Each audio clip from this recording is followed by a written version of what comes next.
ಅದ್ಭುತವಾದಂಥ ಸ್ಟಾರ್ ಕಲಾವಿದ ಅಂತ ಇರ್ಬೋದು. ಹೌದು, ಗೆಜ್ಜೆನಾದ ಸಿನಿಮಾದ ಅದ್ಭುತವಾದ ನಾಯಕ ನಟರಾದಂಥ ರಾಮ್‌ಕುಮಾರ್ ಅವರು ಇನ್ನಿಲ್ಲ ಅಂತಲೇ ಹೇಳ್ಬೋದು. ಹಾಗಾಗಿ ನಿಜಕ್ಕೂ ಆಗಿರೋದು ಏನು ಸಂಪೂರ್ಣ ಮಾಹಿತಿ ನಿಮಗೆ ಕೊಡ್ತೀನಿ. ಅದಕ್ಕೂ ಮುನ್ನ ಚಾನಲ್ ಕೂಡ ಸಬ್ಸ್ಕ್ರೈಬ್ ಮಾಡಿ ಸ್ನೇಹಿತರೆ.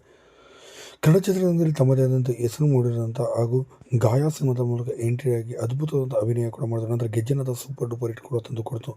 ನಂತರ ಶ್ರಾವಣ ಸಂಜೆ, ಲಾಕ್ ಆಫ್ ಡೆತ್, ಪೊಲೀಸ್ ಮತ್ತು ದಾದಾ ಹೀಗೆ ಸಾಕಷ್ಟು ಸಿನಿಮಾಗಳನ್ನು ಇವರು ಮಾಡಿಕೊಂಡು ಬಂದರು ಅಂತ ಹೇಳ್ಬೋದು. ಇನ್ನು ರಾಮ್‌ಕುಮಾರ್ ನೋಡೋಕ್ಕೆ ಕೂಡ ತುಂಬಾ ಮುದ್ದಾಗಿರುವಂಥ ಹಾಗೂ ತುಂಬಾ ಹ್ಯಾಂಡ್ಸಮ್ ಆಗಿರುವಂಥ ನಟ ಅಂತ ಹೇಳ್ಬೋದು. ಇನ್ನು ಇವರಿಗೆ ಕಾವ್ಯ ಸಿನಿಮಾ ಅಂತೂ ಅತಿ ದೊಡ್ಡ ಹೆಸರು ಕೂಡ ತಂದು ಕೊಡ್ತು. ಇಂಥ ಅದ್ಭುತವಾದಂಥ ಕಲಾವಿದ ರಾಮ್‌ಕುಮಾರ್ ಅವರು ಏನಿಲ್ಲ ಅಂತಲೇ ಹೇಳ್ಬೋದು. ಹೌದು, ಚಿತ್ರರಂಗದಲ್ಲಿ 2002ರಲ್ಲಿ ಬಂದಂಥ ಪಾಂಡವರು ಸಿನಿಮಾನೇ ಅವರ ಕೊನೆಯ ಸಿನಿಮಾವಾಯಿತು ಅಂತಲೇ ಹೇಳ್ಬೋದು. ಪಾಂಡವರು ಸಿನಿಮಾ ಆದ ನಂತರ ಅವ್ರು ಯಾವ ಸಿನಿಮಾದಲ್ಲೂ ಕೂಡ ಕಾಣಿಸ್ಕೊಳ್ಳಿಲ್ಲ. ಇನ್ನು ಇವರು ಡಾಕ್ಟರ್ ರಾಜ್‌ಕುಮಾರ್ ಅವರ ಸ್ವಂತ ಅಳಿಯ ಕೂಡ ಆಗಿದ್ದಾರೆ. ಇನ್ನು ಚಿತ್ರರಂಗದಿಂದ ಈಗ ಬರೋಬ್ಬರಿ ದೂರ ಉಳಿದು ಈಗಾಗಲೇ 25 ವರ್ಷಗಳು ಕಳೆದು ಹೋಯಿತು. ರಾಮ್‌ಕುಮಾರ್ ಇವೊಂದಲ್ಲ ನಾಳೆ ಬಂದೇ ಬರ್ತಾರೆ ಅಂದುಕೊಂಡರು. ಸದ್ಯ ಅವರ ಸ್ವಂತ ಉದ್ಯಮದ ಕಡೆ ಈಗ ಒಲವು ಕೊಟ್ಟಿದ್ದಾರೆ, ಅಲ್ಲೇ ಮಾಡ್ಕೊಂಡಿದ್ದಾರೆ. 25 ವರ್ಷಗಳಿಂದ ಕೂಡ ಸಿನಿಮಾ ರಂಗಕ್ಕೆ ಗುಡ್ ಬೈ ಹೇಳಿ ದೂರ ಉಳಿದಿದ್ದಾರೆ.